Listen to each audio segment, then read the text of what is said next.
ایک دفعہ کا ذکر ہے کہ میاں بیوی ایک گاؤں میں رہتے تھے۔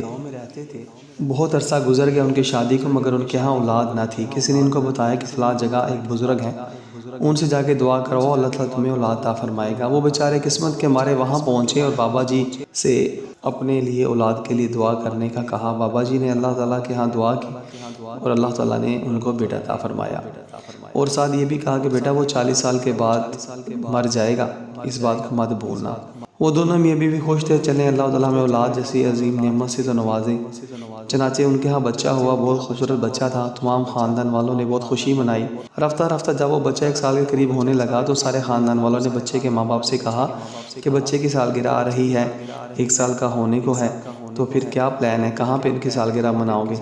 تو والدین نے کہا کیسی خوشی، کیسا پلان؟ تم خاندان والوں نے کہا سالگرہ نہیں کرنی کیا؟ تو والدین رونے لگے اور انہوں نے حقیقت حال بتائی کہ ہمارے بچے کی عمر 40 سال تک رہے گی اور اس کے بعد وہ مر جائے گا۔ آج 1 سال کم ہو گیا اور آپ لوگ خوشیاں منانے کا کہہ رہے ہو، کتنے دکھ کی بات ہے، تم لوگ ہمارے بچے کی موت قریب آنے پر ہمیں خوشی منانے کا کہہ رہے ہو۔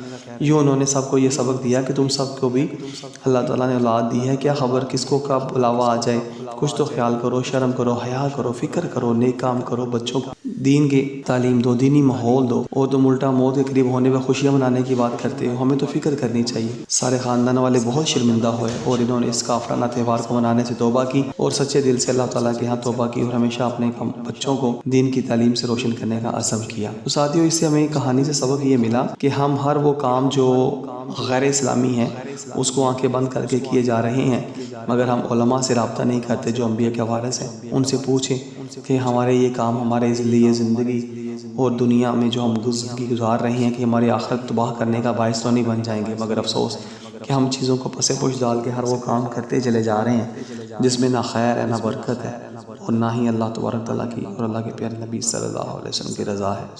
تو آئیے آج سے ہی عزم کریں کہ ہم ہر وہ کام کریں گے جس میں اللہ اور اللہ کے نبی کی رضا ہے، اور ہر وہ کام نہیں کریں گے جس سے اللہ تعالیٰ اور اللہ کے نبی صلی اللہ علیہ وسلم ناراض ہوتے ہیں۔ جزاک اللہ خیر۔